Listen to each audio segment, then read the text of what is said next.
Hello everyone, Genki here, and today I am retelling my first ever playthrough of Fallout 4. I am a big fan of Bethesda content creators like Nurbit, Juve, and Jabo. However, I have never touched the Fallout series. Well, that changes today. The rules for this playthrough are specifically what are written in this passage on the Fallout wiki. I must wear the militia hat, Minuteman outfit, or the Minuteman general outfit and hat.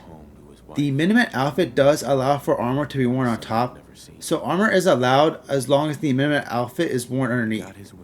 For weapons, I am only allowed the laser musket, pipe weapons, and the double-barreled shotgun.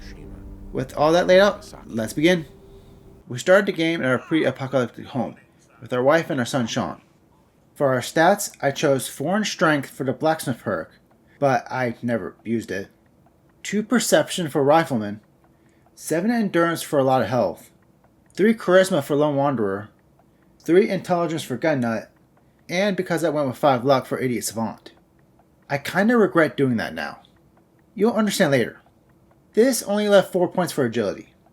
We then got the message that the bombs were dropping, so we rushed our way to the local vault, where we unrealistically avoided the shockwave from the bomb. We were then given a vault suit and cryogenically frozen. We woke up for a moment to see a man steal our son and kill our wife, but we were then frozen again. When we were woken up again, we rushed our way out of the vault, taking out the rad roaches with our fist. We then picked up the Pip-Boy and made our way to the surface. I decided to just rush past Sanctuary, picking up the pipe pistol from the dead body across the bridge. We then picked up dog meat from the Red Rocket, before making our way towards Concord. South of Concord, we have a chance of finding a Minuteman corpse with both the hat and outfit, but they only had the hat. I did switch into the athletic outfit for immersive purposes. We then grabbed the short laser musket in front of the Museum of Freedom. However, I was not ready to deal with the raiders. We first made our way back to Sanctuary, where we helped our robot Butler Cogsworth take care of some bugs. When we were done, I realized we had already hit level 2. I immediately took Rifleman, giving our laser musket 20% more damage. Back in Concord, we found a shotgun on one of the dead raiders. We now have all the weapons we can use for this run. Inside the museum, I tried using our laser musket, but my aim was atrocious. This was my first shooter game since Halo 2 multiplayer, so please have mercy. I thankfully had some luck using the pipe pistol. The damage wasn't as much as the laser musket, but beggars can't be choosers. With the raiders gone, we finally met up with Preston, who told us of the power armor and minigun on the roof. I am forbidding power armor for the sake of this being a challenge run, but I did use it to at least get down off the museum roof. For the new set of raiders outside, I went with our laser musket. However, we then encountered our first Deathclaw. With power armor banned, I took advantage of the stores, since the Deathclaw could not fit through the doorway. After a while, the Deathclaw did run off, which scared the daylights out of me when I went out to go find him. We got the Deathclaw to around a quarter health using our shotgun, but we ran out of ammo. We switched to our pipe pistol, which was doing so little damage, I couldn't tell if the health bar was moving. We did get the killing blow in VATS though. With the Deathclaw dead, we talked to Preston, who said he was going to set up shop in Sanctuary. We then took our second level up, taking the first rank of Gun Nut, giving us access to more gun upgrades. It was here I realized that the pipe pistols could be upgraded substantially. All the big damage boost mods for the laser musket though, required the science perk, which needs 6 intelligence. I decided for now to upgrade the laser musket to a triple crank. With Preston now in Sanctuary, we talked to him again, getting enough experience to hit level 4 and get our first settlement quest. We were to help 10 Pines Bluff. For the level we took Idiot Savant, giving us a chance to get 3 times more experience in exchange for a low intelligence. I then remembered about the Your Special book under Sean's crib. I decided to give myself another point in perception for more VATS accuracy. I probably should have done agility for points in VATS, but oh well. Before helping Preston though, we first headed towards Diamond City, knocking into Trashcan Carla, and a Mr. Gutsy? I'm only a level 4! And super mutants? On our second go around, we thankfully did not encounter any robots or super mutants. We did help Trudy with her Wolfgang problem, before making our way into Lexington. Inside the Lexington Super Duper Mart, we can find another Minuteman corpse. This one wearing the Minuteman outfit. Our drip is complete. We then continue to Diamond City. This led us running into a bunch of fellow ghouls at College Square. but we were able to lead them to the Cambridge police station, where they focused on Paladin Dance from the Brotherhood of Steel. We'll get back to him later. Finally at Diamond City, we first checked the stock at Arturo's. However, he was not selling fusion cells for our laser musket. We then made our way back to Sanctuary, because I finally looked up how to turn our pipe pistol into a pipe rifle. It seemed silly to put points into both Rifleman and Gunslinger, so I decided to just go full on rifles. Also, back at the police station, we hit level 5. I took Life Giver for more health. We could now make our way to Ten Pines Bluff, where they wanted me to take care of some raiders at the Corvega assembly plant. Our rifle two-shot the base level raiders, and with the sniper scope, we were able to take out the turrets from a safe distance. The raider scum, however, had a lot more health. We ended up getting close and finishing him off with our shotgun. Ignore the fact that I'm still crouched. Once inside the factory, we had to deal with like 7 raiders at once, which led us to dying a lot. However, our laser musket could one-shot the base level raiders. When we made it to the factory floor, Jared, the raider leader, was thankfully within our view.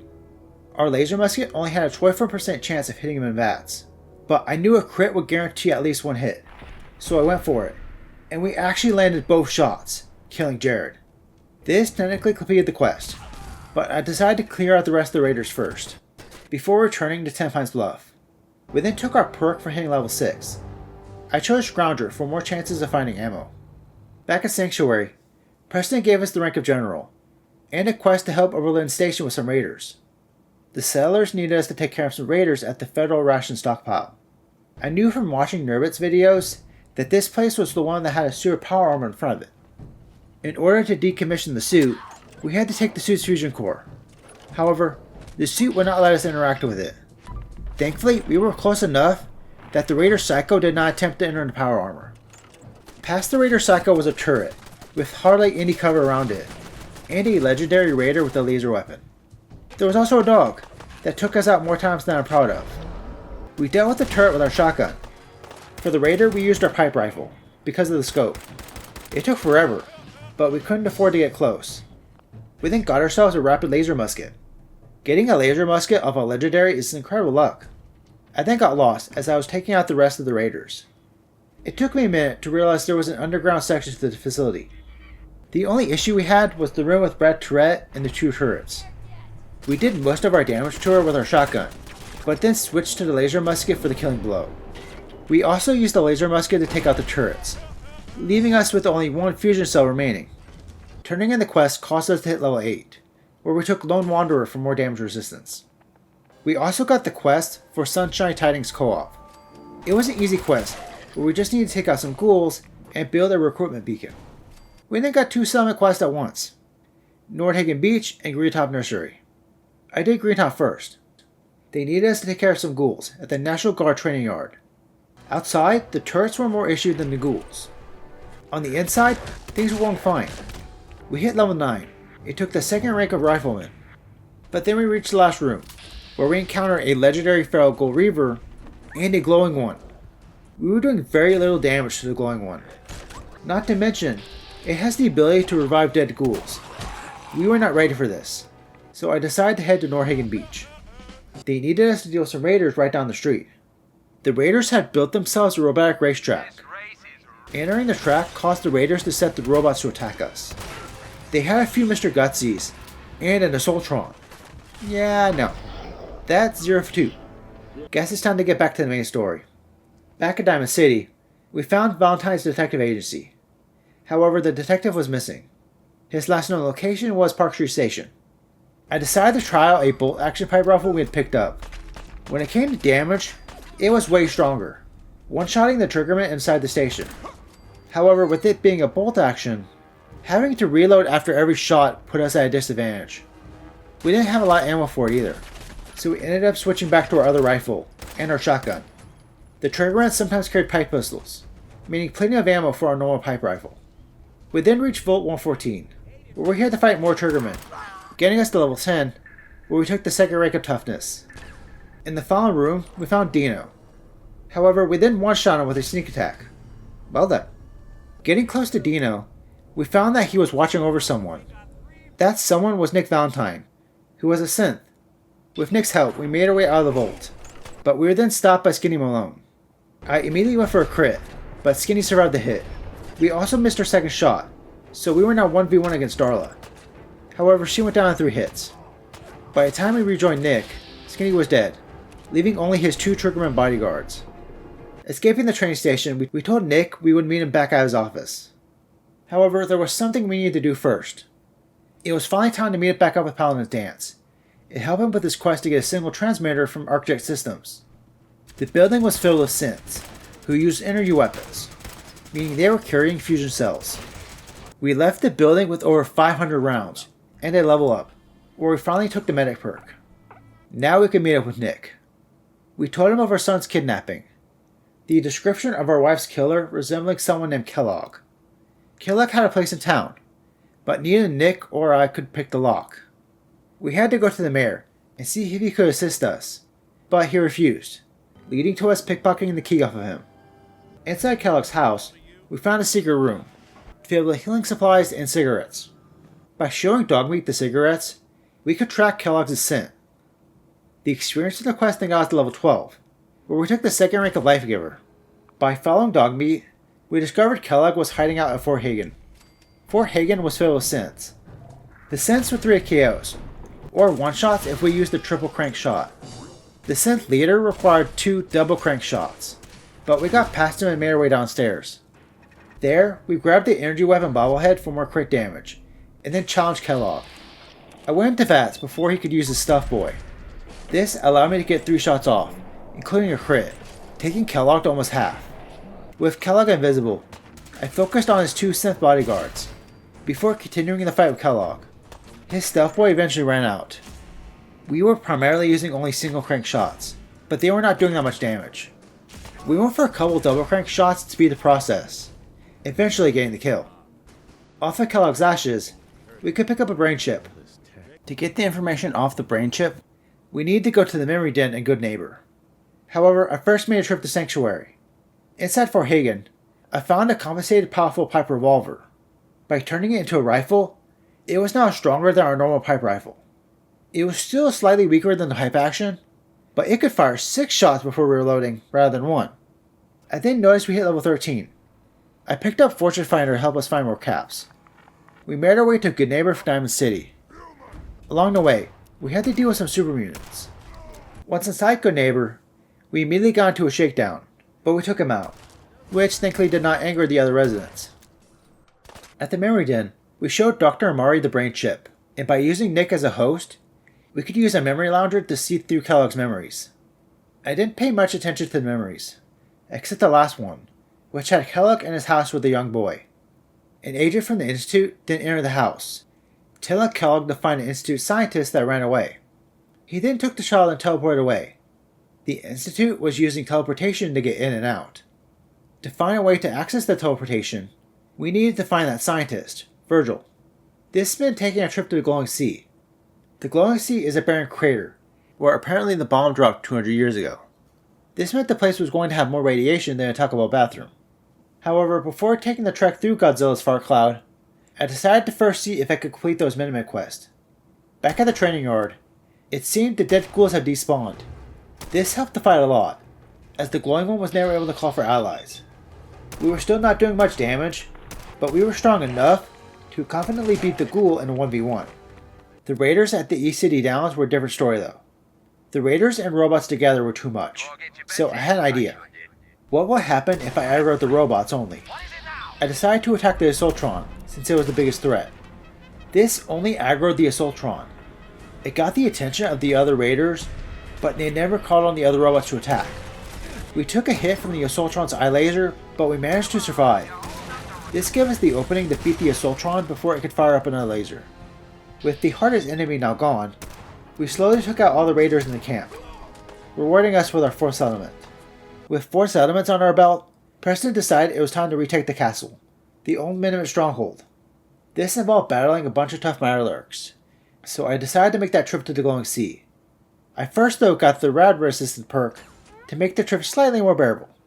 Since I never really use them, we entered the Glowing Sea with plenty of Radax and Radaway. I made sure to avoid the Deathclaw on the highway remnants, but we did have to fight a few Rad Scorpions. We then entered Crater of Adam, where one of the cultists pointed us to Virgil.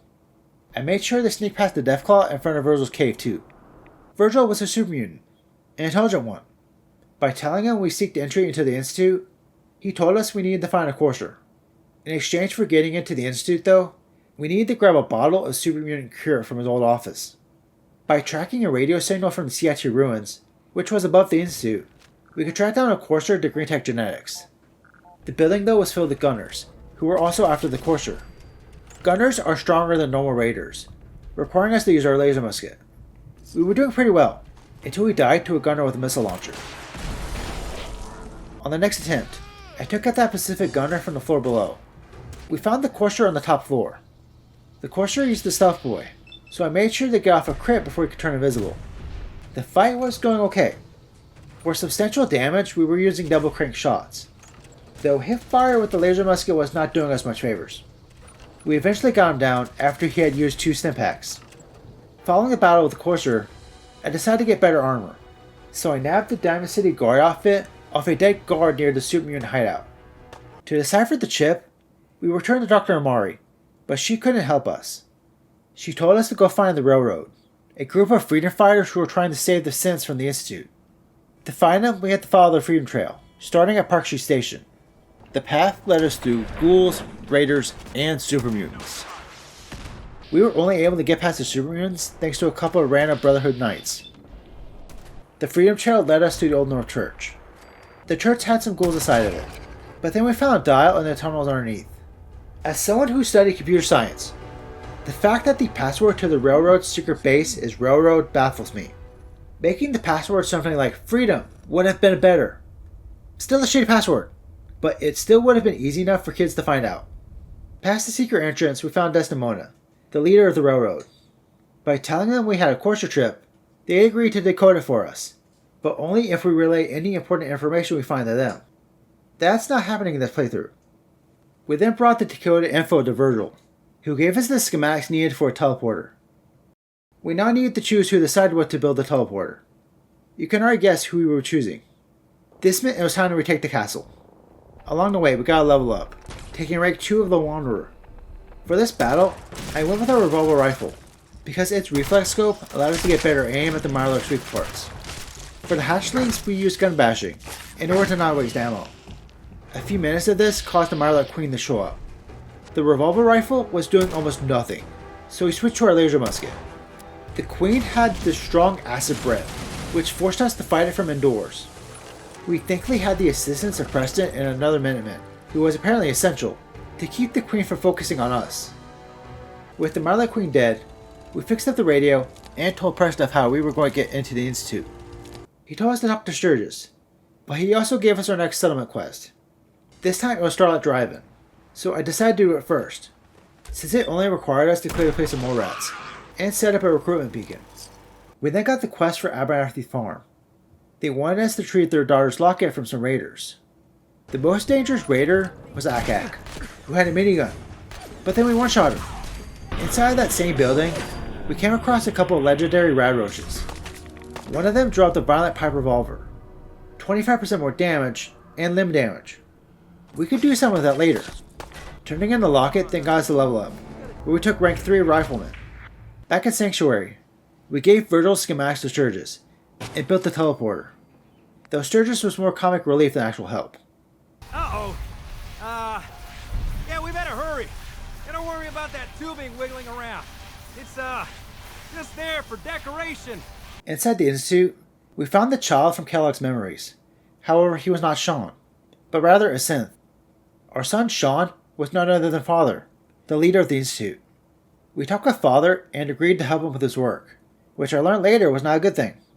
This did allow us to enter the old biolab, taking out some turrets and a single Soltron before grabbing the super mutant cure for Virgil.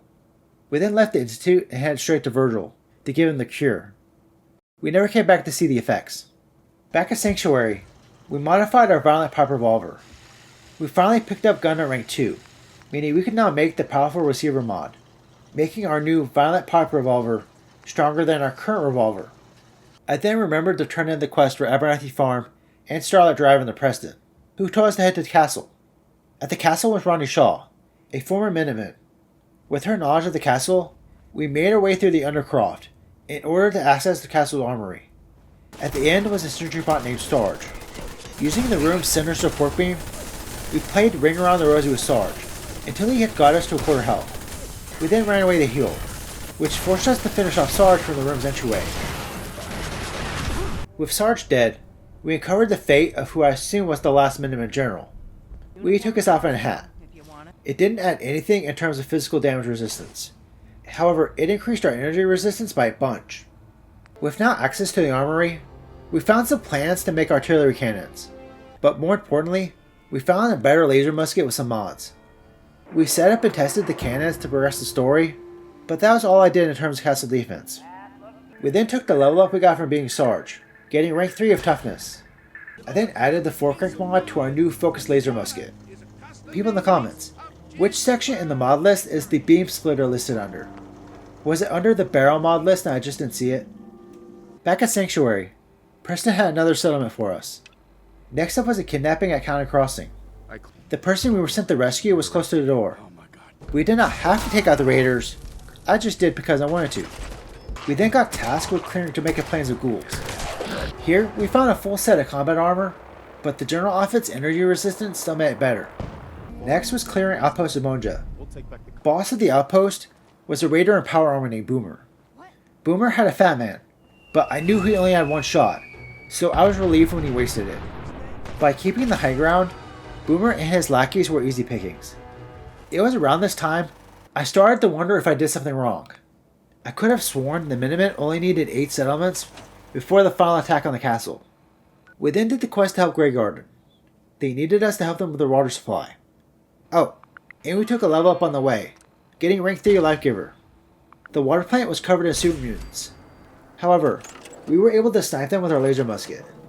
Inside the plant, we had to flip various switches. However, this involved fighting through a bunch of Mirelurks. We got through them okay, as long as we kept our distance.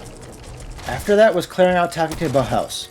But then Preston started giving us old settlement quest, telling me I did something wrong. So apparently, I needed to say no to Father when we first met him. This would have made us an enemy of the Institute. To fix this, I made my way back to the Institute, but I discovered the only way to make the Institute our enemy now was to kill Father. Well, that was not intentional. This started the final battle at the castle. Do you remember how I never set up defenses beside those cannons? Well, it has come to bite me in the ass. The laser turrets in the armory were not enough to handle the synths. I needed to make some normal turrets, which handled the synths better than the lasers. However, I only had enough parts to make 3 total before the battle could begin. Not to mention, I didn't have enough parts to repair them when they broke. All the synths we were dealing with were higher ranked. Though honestly, if the battle was only synths, it would have not been as much of an issue as it was. We died a lot, primarily because of this one high-level courser that shows up in the second half of the battle. We did get lucky, and got a level up mid-battle. This gave us an autosave, since I kept forgetting and save scumming was a thing. My plan for the high-level coursers was to just avoid them, and hope Ronnie or Preston could deal with them. However, that plan fell apart, when soon coursers made up most of the attacking forces. By taking to the high ground, we managed to keep the coursers off our tail for the most part, eventually getting us the win. That was nuts! With the battle over, we talked to Preston. Apparently Sturgis found a way into the Institute using an underwater pipe. The part of the Institute connected to the pipe was only guarded by base level synths, so they were no issue after what we just went through. We then got access to the teleporter, allowing us to teleport in Preston and the gang.